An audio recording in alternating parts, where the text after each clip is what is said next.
Good morning मेरे प्यारे बच्चों। जैसा कि आपको पता है अपन क्लास 2 का अध्याय नंबर 2 पढ़ रहे थे, जिसका नाम था सूक्ष्मजीव और मित्र और शत्रु। इसमें अपन ने काफ़ी कवर कर दिया था। सूक्ष्मजीव क्या होता है ये पढ़ लिया था, सूक्ष्मजीवों का वर्गीकरण किस प्रकार करते हैं ये पढ़ लिया था, विषाणु क्या होता है इसको भी पढ़ लिया, सूक्ष्मजीव कहाँ रहते हैं इसको भी पढ़ लिया था। इसका मैंने बताया था कि सर्वत्र रहते हैं, सब जगह पे रह सकते हैं सूक्ष्मजीव। और हम ये चल रहा था, इसमें अपन ने मित्रवत सूक्ष्मजीव क्या होते हैं इनको पूरा कर लिया था। आज अपन पढ़ेंगे कि हानिकारक सूक्ष्मजीव क्या होते हैं, ठीक है, किस प्रकार अपन को वो हानि पहुंचाते हैं। ठीक है बच्चों, आज चलते हैं इस पॉइंट की ओर। क्या होते हैं सूक्ष्मजीव, ये सब हो गया सूक्ष्मजीव और हम चल रहा था। इसमें अपन को पढ़ना है कि सूक्ष्मजीव हमारे लिए किस प्रकार हानिकारक है, इसको पढ़ेंगे। हानिकारक सूक्ष्मजीव क्या होते हैं, नाम से पता चला हानिकारक मीन्स अपन को हानि पहुंचाएंगे। तो वो किसी को भी पहुंचा सकते हैं, मनुष्य अपन को पहुंचा सकते हैं, जंतुओं को भी पहुंचा सकता है, पौधों में भी पहुंचा सकते हैं। वो ये क्या करते हैं, उत्पन्न रोग उत्पन्न करते हैं। तो सूक्ष्म जीवों को क्या कहते हैं, रोग उत्पन्न करते हैं, इस कारण इनको रोगाणु या रोगजनक भी कहते हैं। ठीक है बच्चों, अब हानिकारक सूक्ष्म जीव होते हैं वो मनुष्यों में भी रोग उत्पन्न करते हैं, जंतुओं में भी करते हैं, पौधों में भी करते हैं, और जो अपना भोजन होता है उसको विषाक्त भी कर देते हैं। ठीक है, तो अब अपन पढ़ते हैं कि मनुष्यों में ये किस प्रकार रोग उत्पन्न करते हैं, इसको पढ़ते हैं कि मनुष्यों के लिए किस प्रकार हानिकारक है। तो मनुष्यों में जो रोग उत्पन्न करते हैं सूक्ष्म जीव, वो अपने शरीर में किस प्रकार पहुंचते हैं। तो वो जब अपन श्वसन लेते हैं, श्वसन में अपन ऑक्सीजन गैस लेते हैं, वायु लेते हैं, तो वायु के द्वारा वो श्वास के द्वारा अपने शरीर में प्रवेश कर सकता है, या जो पानी पी रहे हैं उसके द्वारा, या फिर अपन जो भोजन कर रहे हैं इसके द्वारा अपने शरीर में प्रवेश करता है। एक दूसरा कारण ये भी होता है कि अगर कोई व्यक्ति संक्रमित है, उसको रोग हो चुका है और अपन उसके पास में आते हैं, तो भी अपन उनके संपर्क में आने से भी अपन को रोग हो सकता है। संसर्गीय रोग क्या होता है, तो ऐसे रोग जो संक्रमित व्यक्ति से स्वस्थ व्यक्ति में वायु, जल अथवा भोजन या फिर उसके संपर्क द्वारा फैलता है, उसे कहते हैं संसर्गीय रोग। मीन्स एक दूसरे के संपर्क में आने से ये रोग फैलेगा। इसमें आपको अभी बड़ी बीमारी से जूझ के आए हो, कोरोना में आपको कहा जाता था कि जो भी बीमार व्यक्ति है उसको अलग रखा जाए, उसके जो भी यूज करने की जो वस्तु होती थी वो अपन अलग रखते थे। ठीक है, इस प्रकार हैजा है, सामान्य आपने देखा होगा घर में किसी को अगर सर्दी जुकाम हो रखा होता है तो सबको ही हो जाता है, क्योंकि ये भी क्या होता है, संसर्गीय रोग होता है, एक दूसरे से फैलता है।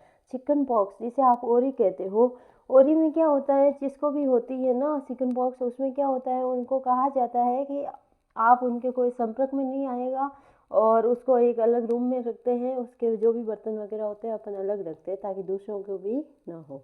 और क्षय रोग, ये सब आदि इसके उदाहरण हैं, और भी बहुत से उदाहरण होते हैं। फिर है कि जो सूक्ष्म जीव रोगवाहक होते हैं उनका वो है ना, मतलब कुछ कीट और जंतु होते हैं, वो क्या करते हैं, जो भी रोग कारक होते हैं सूक्ष्म जीव, उनको एक जगह से दूसरे जगह तक पहुंचाने का काम करते हैं, मीन्स रोगवाहक का कार्य करते हैं। जैसे अपन को जब मलेरिया होता है ना, तो अपन कहते हैं मच्छर काटने से हुआ, जबकि वो जो उसका मेन कौन है करने वाला, उसका मलेरिया परजीवी कौन होता है, प्लाज्मोडियम होता है। मीन्स ये प्रोटोजोआ का एक सदस्य है, प्रोटोजोआ अपन ने पढ़ा था वर्गीकरण में, उसका ये सदस्य होता है प्लाज्मोडियम। ठीक है, ये खुद अपने शरीर तक नहीं पहुंच पाता, इसके लिए एक वाहक काम करता है जिसका नाम है मच्छर। मच्छर का नाम है मादा एनाफ्लीज मच्छर, जो कि आपको चित्र में दिख रहा है। ऐसे मच्छर अपन को काटते हैं तब जाके अपन को मलेरिया होते हैं। तो ये मच्छर ने क्या किया, वाहक का काम किया, अपन तक इस परजीवी को पहुंचाने का काम किया है। फिर जैसे डेंगू हो रहा है, डेंगू भी वायरस के द्वारा होता है, परंतु इसका जो वाहक होता है वो कौन होता है, मच्छर, जिसका नाम क्या है, मादा एडिस मच्छर। ठीक है बच्चों, अब अपन पढ़ते हैं कि जैसे मलेरिया और ये डेंगू वगैरह होते हैं, उनकी रोकथाम कैसे करें। तो आप सबको पता है कि मेन है, मच्छर अगर नहीं होंगे अपने घर के आसपास तो अपन को कोई बीमारी नहीं होगी। ठीक है, तो मच्छर कहाँ से कैसे पनपते हैं, अगर पानी इकट्ठा हो गया अपने सारों घर के आसपास तो मच्छर हो जाते हैं, या फिर अपन जब कूलर गर्मियों में चलाते हैं तो उसमें अगर पानी को अपन नियमित अंतराल पर सहन नहीं करेंगे तो भी मच्छर पनप जाते हैं गंदगी से।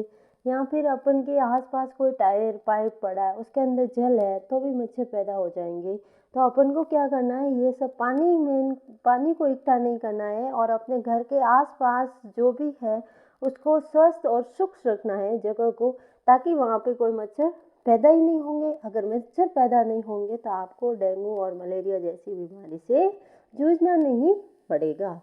ठीक है बच्चों, अब पढ़ते हैं कि सूक्ष्म जीव होते हैं वो मनुष्य में कौन कौन से रोग उत्पन्न करते हैं, कौन से रोग है जो अपने में होते हैं, कौन उनका रोग कारक है, कैसे इनका संचरण अपन तक होता है और कैसे इनका बचाव करें। बच्चों इसके बारे में पढ़ते हैं। पहला है क्षय रोग, ये किसके द्वारा होता है, जीवाणु के द्वारा। कौन से सूक्ष्म जीव के द्वारा होता है बच्चों, जीवाणु के द्वारा। इनका संचरण कैसे होता है, वायु के द्वारा। फिर है खसरा, खसरा भी किसके द्वारा होता है, वायरस के द्वारा। कौन से सूक्ष्म जीव द्वारा होता है, वायरस के द्वारा। इसका संचरण भी किसके, वायु के द्वारा होता है। फिर है चिकन पॉक्स, चिकन पॉक्स भी कैसे होता है, वायरस के द्वारा। ये कैसे संचरण होता है इसका, वायु के द्वारा। यहाँ अपन उस व्यक्ति के सीधे संपर्क में आ गए तो भी ये हो सकता है। फिर पोलियो, पोलियो भी किसके द्वारा होता है, वायरस के द्वारा होता है। इसका संचरण वायु और जल के द्वारा होता है। ठीक है, अपन ने ये 4 रोग पढ़े, इनमें क्षय रोग होता है, इसका सूक्ष्म जीव जीवाणु है, जबकि इन तीनों का कौन है, वायरस। और चारों का ही संचरण वायु के द्वारा होता है। पोलियो होता है उसका जल के द्वारा भी हो सकता है। अपन को क्या करना है, एक तो रोगी व्यक्ति के संपर्क में नहीं आना है, जिसको भी रोग होता है उसको अपन को अलग रूम के अंदर लेटाना है, न कि अपने पास। ठीक है, और जो भी उसकी व्यक्तिगत वस्तुएं होती है जो वो यूज़ कर रहा है उसको अपन से अलग रखना है और उसी समय पर आपको क्या कराना है, टीकाकरण। ये है इसके बचाव के उपाय। फिर है हैजा और टाइफाइड, ये दोनों रोग होते हैं वो जीवाणु के द्वारा होता है और इनका संचरण जो हैजा होता है इसका संचरण जल और भोजन के द्वारा होता है, और टाइफाइड होता है इसका संचरण जल के द्वारा होता है। तो जल और भोजन के द्वारा ये रोग हो रहा है, आपको क्या करना पड़ेगा, एक जल शुद्ध पीना है आपको। जो अपन जल पीते हैं उसको उबाल के पीना चाहिए। ठीक है, और जो भोजन है उसको अपन को ढक के रखना चाहिए, अच्छे से पका के फिर खाना चाहिए। ठीक है, ये इस तरह अपन इसका बचाव कर सकते हैं इस रोग का। फिर हेपेटाइट ए, ये भी किससे हो रहा है, वायरस से। इसका संचरण भी जल के द्वारा, मीन्स जल को आपको उबला हुआ जल पीना है और शुद्ध पीना है, और टीकाकरण तो हर किसी में होता है। फिर है मलेरिया, मलेरिया आप देखो मलेरिया रोग किसके द्वारा हो रहा है, प्रोटोजोआ, जिसका मैंने नाम क्या बताया था, प्लाज्मोडियम। क्या नाम बताया था, कौन सा प्रोटोजोआ है, प्लाज्मोडियम। ठीक है, इसके द्वारा ये रोग हो रहा था, और इसको फैलाने का काम कौन, वाहक का काम कौन कर रहा है, मच्छर। और अपन क्या करेंगे, मच्छरों को उत्पन्न नहीं होने देंगे, इस रोग को मलेरिया नहीं हो इसके लिए अपन क्या करेंगे, मच्छर वगैरह न हो, अपन मच्छरदानी का वगैरह यूज करेंगे और किसी भी प्रकार का जल एकत्रित नहीं होने देंगे। ठीक है बच्चों, अभी अपन ने पढ़ा मानव में कौन कौन से सूक्ष्म जीव होते हैं जो रोग उत्पन्न करते हैं। अब अपन पढ़ेंगे जंतुओं में कौन से रोग कारक जीवाणु होते हैं जो रोग उत्पन्न करते हैं, जिस तरह मनुष्यों में किया वैसे ही। तो बहुत से सूक्ष्म जीव होते हैं वो जंतुओं में भी करते हैं, जिसमें पहला रोग होता है जो सूक्ष्म जीवों के द्वारा होता है जंतुओं में, उसका नाम है एंथ्रेक्स। क्या नाम है, एंथ्रेक्स। ये मनुष्य में भी होता है और जंतुओं में भी होता है, और ये किसके द्वारा होता है, जीवाणु के द्वारा। अब जो एंथ्रेक्स रोग है इसकी खोज एक वैज्ञानिक थे जिसका नाम था रॉबर्ट कोच। इन्होंने 1876 में खोज की कि एक जीवाणु होता है जिसका नाम होता है बैसिलस एंथ्रेसिस नामक जीवाणु। इसके द्वारा इन्होंने बताया कि ये जीवाणु मतलब मनुष्य और मवेशियों में रोग होता है एंथ्रेक्स रोग, ये किसके द्वारा होता है, बैसिलस एंथ्रेसिस नामक जीवाणु के द्वारा। किसके द्वारा होता है, बैसिलस एंथ्रेसिस नामक जीवाणु के द्वारा। तो ये जीवाणु जनित रोग है। और गाय और जो होती है उनमें आपने देखा होगा कभी कभी उनके खुर या मुंह क्या होते हैं, थोड़े उन पे सूजन आ जाती है, जिसे रोग का नाम होता है खुरपका रोग। ये किसके द्वारा होता है, वायरस के द्वारा। इससे क्या होगा, गायों को वगैरह चलने में प्रॉब्लम होगी और उनको खाना खाने में भी दिक्कत होती है। अब अपन ने पढ़ दिया कि जंतुओं में कौन कौन से रोग कारक सूक्ष्म जीव होते हैं वो रोग उत्पन्न करते हैं। अब अपन पढ़ेंगे जैसे मनुष्य जंतुओं में उत्पन्न हो रहे हैं रोग सूक्ष्म जीवों के द्वारा, उस तरह पौधों में भी किस प्रकार ये सूक्ष्म जीव रोग उत्पन्न करते हैं। तो बहुत सारी फसलें होती है, गेहूँ है, चावल है, आलू है, गन्ना है, सेब है, संतरा है, आदि पौधों में भी सूक्ष्म जीव रोग उत्पन्न करते हैं। जिसमें मैं कुछ उदाहरण लेती हूँ जिसमें आपको समझाती हूँ किस प्रकार ये कौन से सूक्ष्म जीव होते हैं रोग उत्पन्न करते हैं।